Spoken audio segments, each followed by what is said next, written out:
One of the political byproducts of the Arab Spring has been a case of nerves among leaders of countries with democratic credentials that are less than stellar. Zimbabwe is one such place.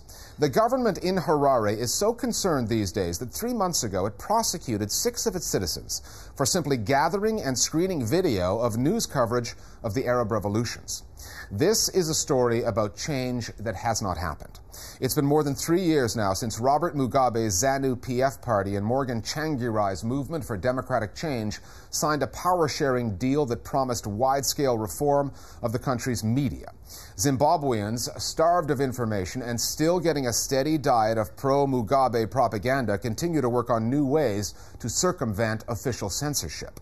The Listening Post's Nick Muirhead now on how, even in the digital age, sometimes the best way for people to get the news is to pick up the phone. The Arab Spring was a story seen by billions on millions of TV screens around the world.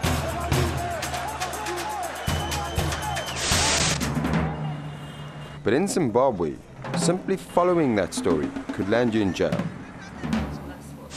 In the wake of the Arab Spring, 45 Zimbabwe activists gathered to watch footage of the uprising in Egypt. They were rounded up, arrested, and charged with treason. Because people were watching a video of what was happening in Egypt. It's rubbish. A few were released until we had 6 of them who were charged with treason. And then these charges were whittled down from treason to inciting public violence. They were given suspended sentences and ordered to do community service. The example here was, we are arresting these people for merely watching video footage. Can you imagine what will happen to you if you actually think of doing this?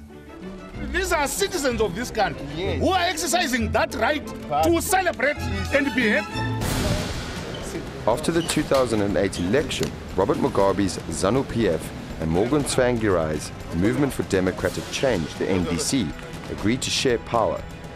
But if you want to know who runs the country, just turn on the television. Not only does Mugabe's party still control state media, how would that come about, Your Excellency? It uses it to attack its coalition partners. You can't overtly criticize members of Zanu PF. You can, of course, call Tsvangirai any name in the dictionary, and some that aren't. The state media is an appendage of Zanu PF. It is used time and again to insult members of the MDC or anyone in opposition. One of the stipulations of the power-sharing agreement was to reform the country's media, which by and large has not happened.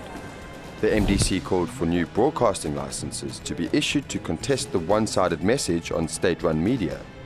To date, not a single television license has been granted, and the only 2 new licenses awarded in radio have gone to the company that publishes The Herald, a blatantly pro-Mugabe newspaper, and the other to Super Mandiwanzira, a businessman with close ties to the Zanu PF party.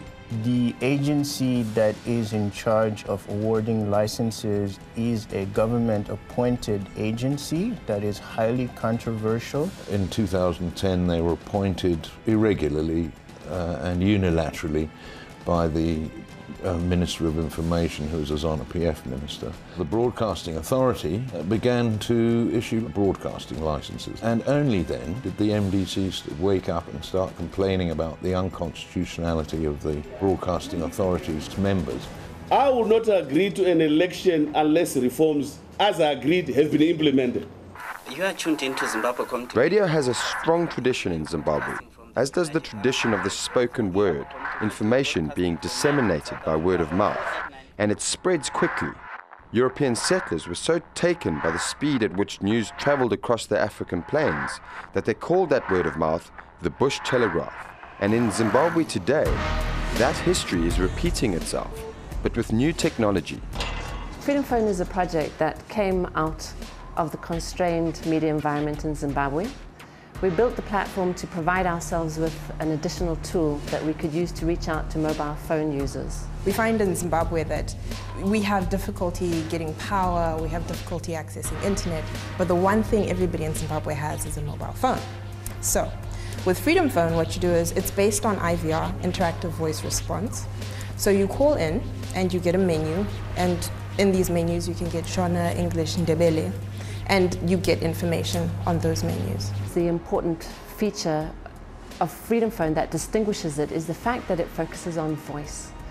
So this particular medium is important when we deal with communities who are illiterate.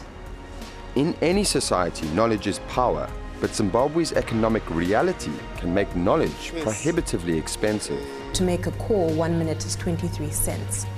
The average piece of audio on Freedom Phone is about 3 to 5 minutes. So that's roughly $1 that you spent. And the average Zimbabwean earns less than $250 a month. So it becomes very difficult to justify. This is not the first initiative to target mobile phone users in Zimbabwe. SW Radio Africa is a station that broadcasts into the country from the UK. It attempted a similar phone tech service around the turbulent presidential elections in 2008, but fell victim to its own popularity. Every day we would SMS the news headlines for the day, and within months we had about 30,000 subscribers on our SMS list who were in Zimbabwe. And the unfortunate bit was the more people we got onto the list, the more expensive sending out the SMSs became, and we soon ran out of funds. MDC itself tried to do the same thing and set up a hotline with news and information about the party. But there was a big argument about it broadcasting, and it was very quickly over because Econet then was threatened with the withdrawal of its license if it continued to run that service. Freedom Phone has also been chased by BAS, the Broadcasting Authority of Zimbabwe, which says that it needs a broadcasting license. Freedom Phone argues that it's a telephony service that shouldn't require a license, and bureaucratic obstacles are not the only ones that the organization faces. There are issues with accuracy of information, verifying information, and there's also security implications, knowing that Zimbabwe has a surveillance law that allows the government to eavesdrop on telecommunications. So there are very serious technical, security, and economic impediments that have slowed the wide use of the Freedom Phone in Zimbabwe. But the trials of citizens for merely watching news of the Arab revolutions and the tribulations of Zimbabweans trying to spread news on mobile phones, these stories send a message to the powers that be in Harare. Politicians are not the only ones with a voice, not the only ones who want to be heard.